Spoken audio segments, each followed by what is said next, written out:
Assalomu alaykum kanalimning muxlislari, ishtirokchilari. Sizlarni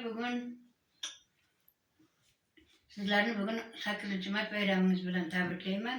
Sizlarga metindek sog'lik, salomatlik, uzoq umr, albatta ezgu niyatlar o'zlaringizga yo'ldosh bo'lsin.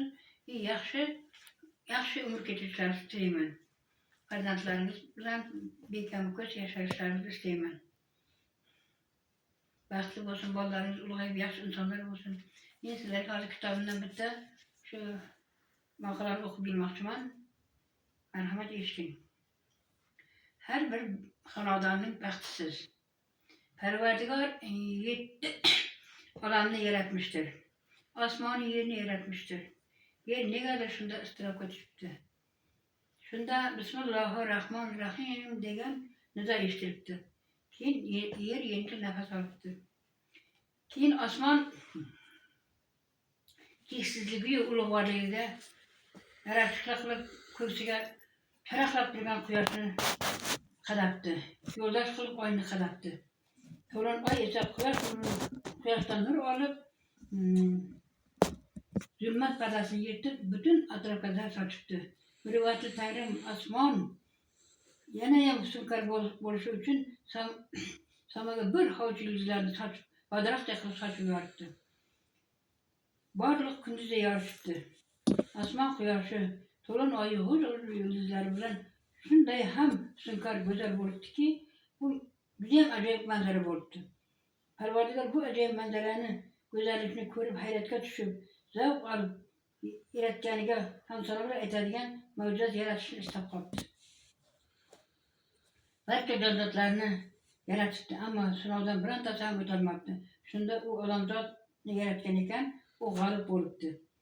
Shunda farishtalar norozi ohangda debdi: "Ey Allohim, siz bu insonni qanchalik yovuz, vahshiy ekanligini bilasiz-ku. Ular hatto birini o'ldirishdan ham qaytmaydi-ku" debdi. Shunda Parvardigor aytibdi: "Siz bilmagan narsalarni men bilaman. Va shunday qilib insonga shahodat qilib uni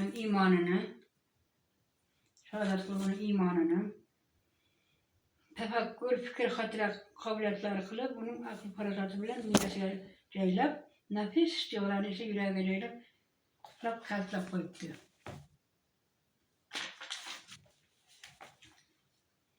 Osmon qudratini erkaklarga, oftob ziyosini esa ayollarga beribdi. To'lin oy jamoli esa ayol husni va tafottiga, shaffof buloq suvini esa ayol iffatiga qiyos qilibdi. Hozirroq yulduzlar esa ularning farzandlari ekan. Siz borsiz-ki, dunyo go'zal, husnkor so'lim, siz borsiz-ki, ko'nglim obod, munavvar yo'lim. Bir qo'li bilan beshikni, bir qo'li bilan dunyoni tebratgan ayollar, onajonlar, singiljonlar, opajonlar, suluv kelinlarim, sizlarga mehribon farishta sifat uyijonlarim, sizlarga albatta dunyodagi jamiki yaxshilik sizlarga bo'lsin. Ezguliklar sizlarga bo'lsin. Hech qachon kam bo'lma, g'am ko'rma. Doimo yayrab yashnab yuring. Siz yurgan ko'chalar ziyoga, mushkambarlarga to'lsin. Gullar o'ssin qadamingizdan. Biling, har bir xonadonning baxtisiz. Sizlar bilan bekam ko'z o'sha xonadon fayzli va barakatlidir. Shu maqomingizni asrang va ayollik baxtidan faxrlanib yashang. Hamisha sizlarga baxt, saodat, uzoq umr tilab qolaman. Xayr jonlarim, mazlarim.